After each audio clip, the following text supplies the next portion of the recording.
Welcome to the ITSP Magazine Podcast Network. You are about to listen to the Soulful CXO podcast with Dr. Rebecca Wynn. These conversations focus on the intersection of technology, business, and humanity, exploring how these three areas impact each other. Dr. Wynn interviews guests, including business leaders, entrepreneurs, and experts in various fields, to share insights and experiences on cybersecurity, risk management, and leadership. The podcast aims to provide a fresh perspective on how technology can be leveraged to create positive change in the world. Now sit back, relax, and enjoy the show.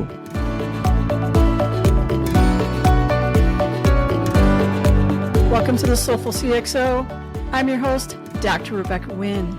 We are pleased to have with us today Tonia Dudley. Tonia is an active board member and strategic advisor consultant. Her prior roles include being VP, Chief Information Security Officer for COFENS, and holding leadership positions managing incident response, security awareness, and IT compliance for large global organizations such as Honeywell and Charles Schwab.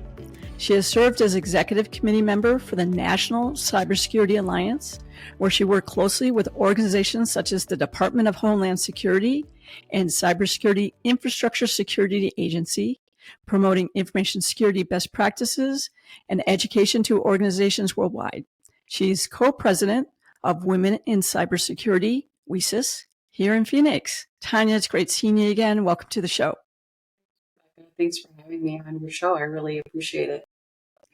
You have a very diverse background and you've been in many different sectors of our field, but how did you even get started to be in the cybersecurity field?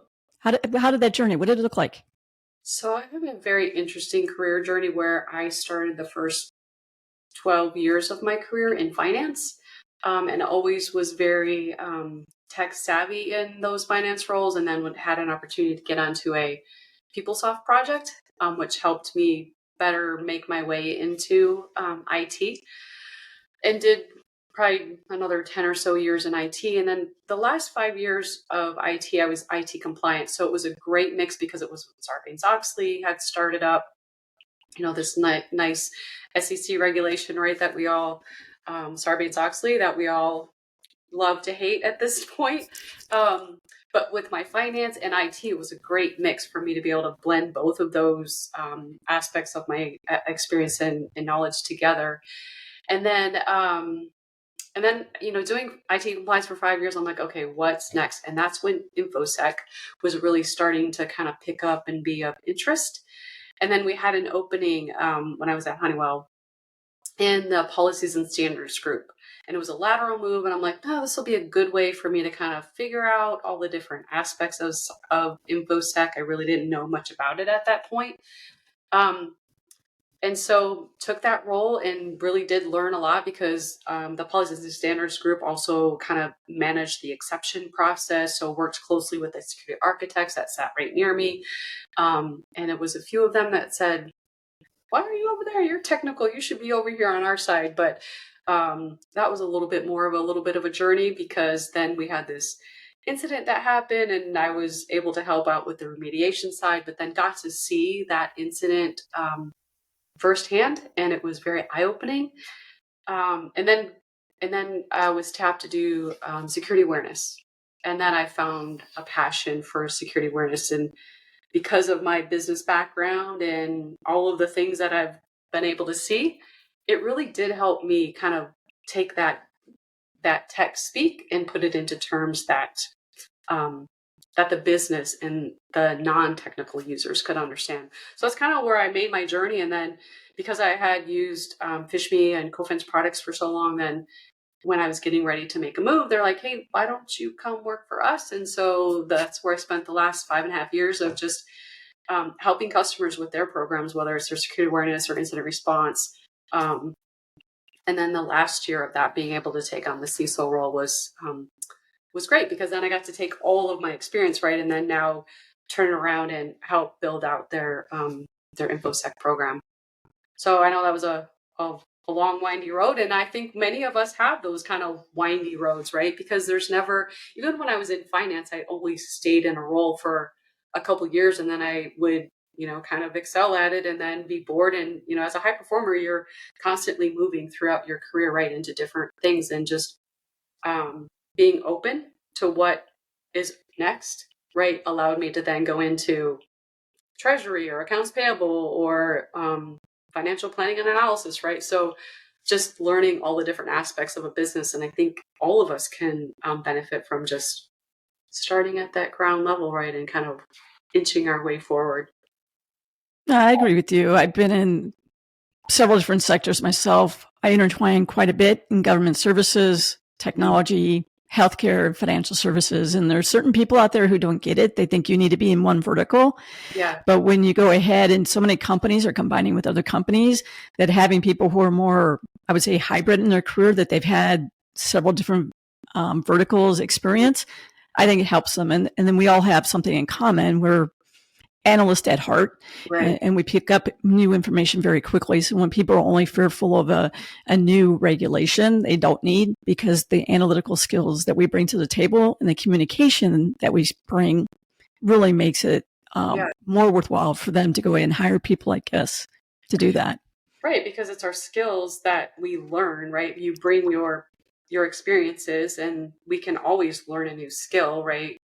Whether it's a new programming language or writing an SQL query, right? Those things are teachable, learning how to get along with people and being flexible and collaborating. Those are the things that are harder to teach. You have a big background in incident response. And one of the things that you hear all the time is, humans are the weakest link in incident response, as well as phishing, right? That's a type of incident response. Yeah. But I've heard you speak before in a lot of your writings. You don't necessarily agree with that, that the humans are the weakest link in the chain. Can you explain to us, your point of view and how we should probably think about that differently if we do believe that the human is always the weakest link? Yeah. So I'll just start with one of the things that I always used to tell the SOC analysts who would say that, okay, that user, and I would remind them, you have your job, but you also don't know how to do their job. You don't know how to write a journal entry or write a legal agreement or write a job description, right? So we need to remind ourselves that our business users have their day-to-day job, and we're kind of trying to force them to also pay attention to the security aspect of it, when oftentimes when you look at a lot of the incidents, right, there is usually a technology aspect of it along with the human, right? And so, yeah, sometimes it's a behavior thing, and just getting people to understand, now that we're in this day of, everything is technically focused, right? To just, there's some things that we still need to do, right? But then it's also embracing what it is that they do. And then also finding ways to come alongside their process to help them, guide them in the path that to do it right.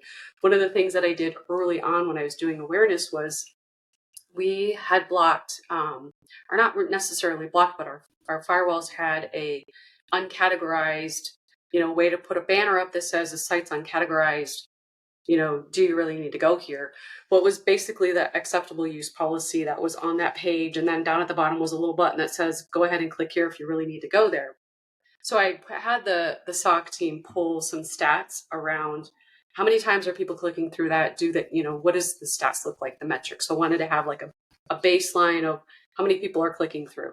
I redesigned that page to have a learning moment on there, a little video about what happens when you go to those, uncategorized websites that are new, because that's what threat actors do, stand up those sites, right? And then a way for them to go and register that site with our site categorization vendor that we were using, and then tell them to wait. Once you get that email back and it's categorized, then you can proceed. But if you have a business critical reason that you need to get to that page now, because maybe a conference site just got stood up and there's a small window that you need to register, right? Go ahead and click there, but then come back and still register the site. When we did that, then we saw a dramatic drop in people actually clicking through to that, because oftentimes those links in that phishing email are taking you to a phishing site, right? So if they're clicking that link because they don't know, we can't say hover anymore because of our wrappers that try and isolate the page. then we saw a huge drop in people's behavior. So I like to use that example because there's a lot of times that we can look to see how can I disrupt the user's process to do it the right way. Or maybe there's just, understanding what it is their business requirements are, right? As a security architect, meeting with the business to see how can we make this technology secure, or some configuration that we can do, or what do we need to do to help the user. So it shouldn't be on them to always look for, am I doing this securely? Yeah, one of the things I hear quite a bit, especially even with my consulting, is our GRC department is not listening to what we need to do from an engineering standpoint, networking standpoint. Yeah. One, to go ahead and meet business needs for what we have to produce, right? So that affects marketing and all that stuff too. Mm-hmm. But also, why you keep asking us all these requirements without any context. How do you get around that communication? I know for me, part of it is really have to educate the GRC people. What does it really mean to run within the business? But how do you suggest people do that? Because that goes into the human communication. And once that go down, one side's going to do whatever they want. And obviously GRC is going to be very frustrated in their processing. One of the things that I always like to start with is just meeting with people, right? Coming alongside them and understanding their process, what's their pain points. And actually, when I took on the CISO role, one of the things that I looked at was, okay, we get all these third-party questionnaires that come into us, right, as being a vendor. What are the top things that we see that people are asking us to do? And it was disabling USB drives. So then it was meeting with the team to say, okay, how can we do this and not impede the business? So we set up a process, let people know that we're going to, let the leadership know that we're going to disable them. Because if you just tell everybody, then they're going to freak out, right? Because everybody needs to have everything. And we only had 2 things that came in, and one was only a legitimate business reason. The other one was they were doing something that they shouldn't have been doing. So I think when it comes to the GRC team, right, really coming alongside them, and I met with my compliance team regularly to understand, okay, what are some of the pain points that you're seeing, that you're dealing with, whether it's the regulations, GDPR, or the risk assessments, or the frameworks that you're following. So what are the things that we need to really pay attention to? And then risk rate those, right? What are the high priority things that we really do need to address? Or what can we figure out? Is there a compensating control that we can put in place to help with that? So we still meet the control that's required, and not have to totally strangle the business from doing the thing that they actually need to do to make the revenue, right? How do you deal when business was saying, oh, we'll just throw it on the risk register? And then I'm like, you just have this huge risk register and nothing's ever being addressed. I'm sure that's happened to you before. How do you advise people to handle a risk register more responsibly? So we always had a mandate that when we had our security exceptions, they weren't forever. They were, you had a year to figure out how to fix that exception, right? So you have to put some time bounds around that, and then making sure that you have a routine to regularly review those things and understand, okay, we're never going to fix this thing because it would cost us too much, and you just have to document that, but you still have to come back to it routinely, right? Like quarterly, semi-annually, annually, to say, has anything changed in the technology landscape that we could mitigate that, or do we still just need to recognize that this is a risk? But the business is the one that needs to understand that they are the ones that own that piece, right? The security team doesn't own it, the IT team doesn't own it, the business is the one who champions why they need that functionality, right?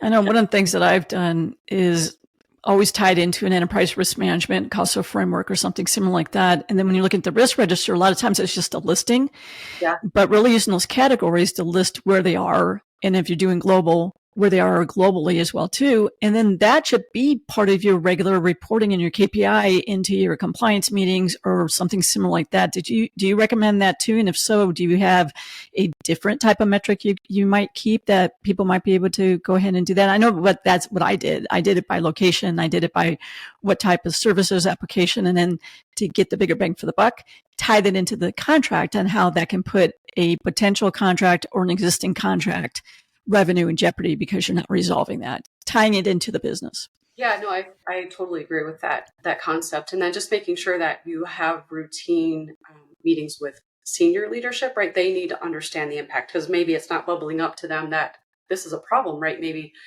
the teams are trying to deal with it on their own without actually getting the support of management to back that. Why, whether it's from the business side or the technology side, right? So, those are always not contentious discussions, right? They're not always easy to have, but I mean, what we're seeing right now with SEC and all the things that are bubbling up with when do we report? How do you define material? All those things, right? So it's really getting everyone on board with understanding that language. Yeah, we could go on and on about that. Today, a lot of CISOs are spinning out of jobs, getting a new job. It's one of those things where it used to be, you're staying 18 months, 2 years, whatever. And a lot of times people are spinning out 9 months and 12 months, maybe because they're like, this is not the culture for me. Sometimes it's because there is downsizing. And for some reason, our departments seem to take the hit immediately versus other departments. But what do you see out there in the market when you talk to other CISOs as well too? I know that a lot of people are frustrated right now that it seems like we're becoming CISO light squared. So it's, we were like trying to get onto the executive boards where they could take us seriously. And it seems like to me that we're shifted majorly to left. And it seems like almost every day it gets more than that. Maybe not Fortune 500, maybe not Fortune 1000 companies, but a lot of the startup, smaller growth companies, it seems like we're not taken as seriously anymore. What are your viewpoints or what do you see? I would agree. I feel like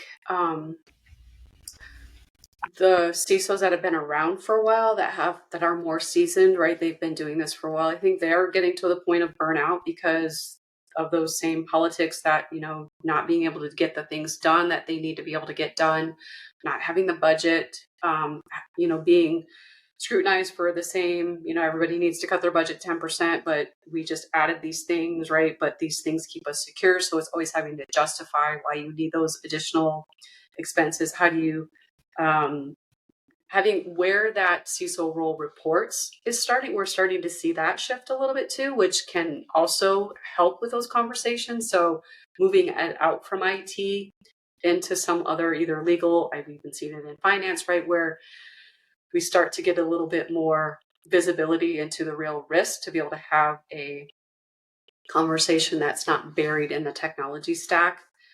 And I think that, we were making good progress with having, smaller companies start to add that CISO role. And now with all of the dynamics shifting as far as, what we saw in the last 6 months of last year with all the cuts in technology, everyone's, really trying to scale back. Transformation is happening. It's really impacting the security budget overall. I think there's a lot of just frustration in the community right now. Yeah, I think one of the reasons for that too is there's several businesses out there that like almost it appears where it's growth at all costs. And when they talk to us as consultants, they're like, how can we work you into the cost model? And you're like, wait a minute, we're really more on revenue retention and revenue acquisition. That's where I see myself as more that trust officer role instead.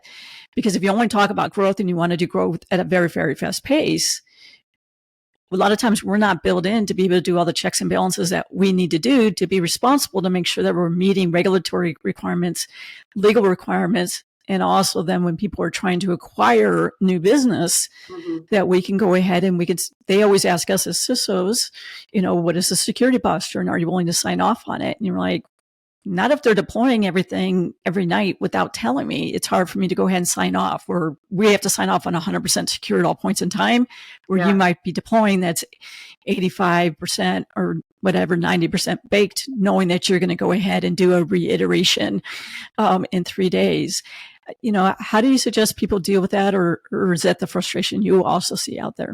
I think that's some of the frustration. And then if you look at a lot of the major breaches that we had last year, right, with MOVEit and Okta, like those, threat actors are going after those technology stacks now, right, because they're trying to still make their way in. And so you have to also remind the business that it's a brand reputation as well when it comes to a breach. We used to always talk about that, and we kind of lost our way with kind of bringing it back to what's the impact of the brand. And I think when you look at even the IBM cost of a data breach, right, there's lots of great content in there to show that impact of what happens with the breach. Move It was pretty disruptive last year, right? That was impacting a lot of businesses. And I think, and then Okta came along, and then that was impacting some. And we saw the MGM and others that also were dealing with that same breach. Not everybody in our audience is in technology. They listen to this because we have leadership and core values and resiliency and health and wellness. Can you explain a little bit about those breaches and why it's so important for not only companies to understand, but people at large to understand how really not making really great security and governance risk compliance decisions actually affects you as a consumer? Okay, so the Move It breach. So Move It is a platform that organizations use to securely move files back and forth between organizations. I was at a couple different companies that used it, so I was very familiar when I started to see it pop up. What the threat actors were able to do was leverage a vulnerability, so they were able to get access to anyone who used that platform and be able to then take out copies of their data and hold that for ransom. So they started with going after a few companies saying, hey, we have your data.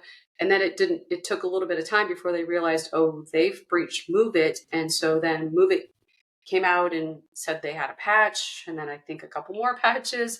But in the meantime, the threat actors had already stolen a lot of data that they were just, trickling out a little bit at a time. And then, every couple of days there would be a new company that would be listed. So that was a really big impact because the top things that we always talk about is identity access management.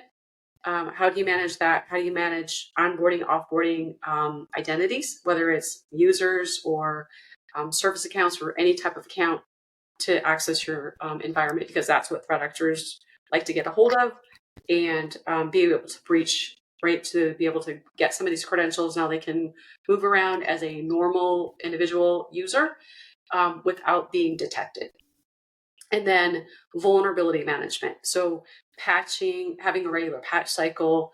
I was in an environment that would take 60 days before patches would get rolled out, which that's a long time, right? When we see threat actors, they're usually, those vulnerabilities usually bubble up because somebody, either a researcher found it or a threat actor was leveraging a vulnerability within the software or a product.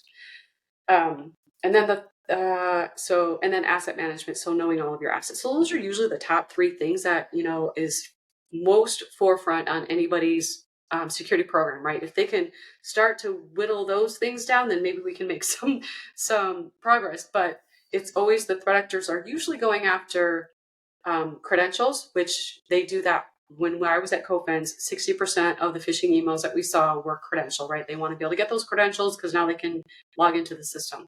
But they also deploy malware that leverages those vulnerabilities to be able to execute some type of code to be able to make their way in. So maybe they don't need to have a credential, but maybe they can install some malware that can leverage a vulnerability, like Move It, right? To be able to get access into your systems, to be able to take that data out.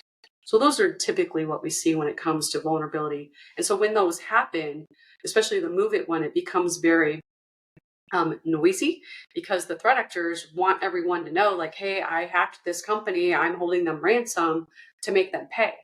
So the noisier they are with that attack, then the more likely that the organization, in their mind, is going to pay those millions of dollars, right, to be able to get them to not expose their data.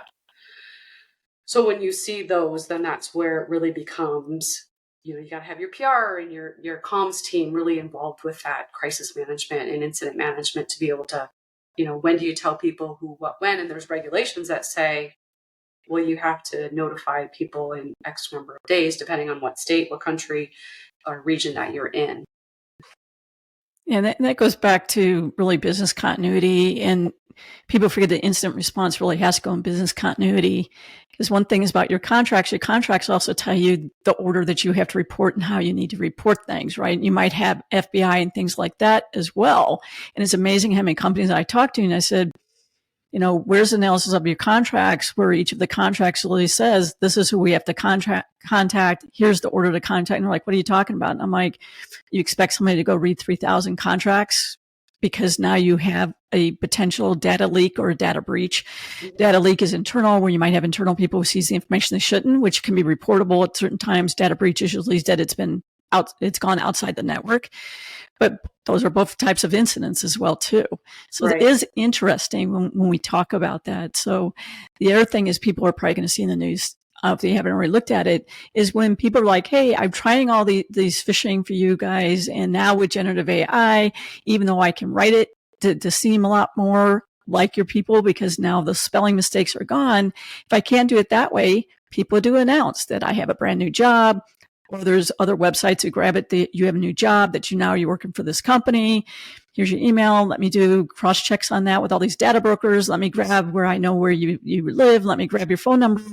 And now let me go ahead and send you the text messages to try and get you to do something, impersonation. Or if that doesn't work, how about I threaten your family to go ahead and give me out passwords? We're seeing that quite a bit now too. Yeah, you saw that with the Okta breach, right? Where or MGM, it was related to Okta, but what they did is the threat actors figured out who was in their help desk. They then were able to, use social engineering to get their way in, right? So sometimes a breach isn't always technical, and then you have to look at what's your processes. Does your help desk? I actually talked to somebody last week who was dealing with that same exact breach. And so I asked him, so what have you done to your help desk process, right? To adjust for now, what do I need to do to really authenticate somebody? And it was literally, they had to come into the office. Like that was their, okay, we got to figure this out because, we need to make sure we know who we're giving access to, especially if you're in critical infrastructure industry and you are really need to protect your assets. Yeah, it's scary out there because a lot of times we're doing the same thing about don't communicate with anybody. We can see your phone. We can see what you're doing. Don't communicate with anybody. So you do need another channel that the people can go ahead and communicate. This is what's happening. So if you're a company out there on your business continuity, when you're training people, what do they do when they go ahead and they get a text message or they get something else on their personal system that it seems to be that someone says, hey, we're either blackmailing you, or something along those lines. What is another channel outside their phone to go ahead and contact you? Or if it's on their system, what is another way? Just think about that. A lot of people are mixing the two. You're using your home system. Maybe you're using it because you have a VDI or a phone that way. They're going to need another way to communicate to you somehow that this is going on behind the scenes. Yeah, and those are things that you need to set up ahead of time, right? With doing your incident, your tabletops, and even doing your practice, practicing that whole process, right? To know that, okay, we need to have a different avenue, communication channel, like you said, finding that third party, that it's very minimal who even knows about it, because you also don't want the threat actor to know that you're also using that other mechanism. With all the stuff that does going on in all the different areas as a CISO or people who are in our leadership positions that we have to watch now, it's very easy to go ahead and basically, even if theoretically we're not at work, we're still mentally 24/7. Seems to be we have a hard time turning it off.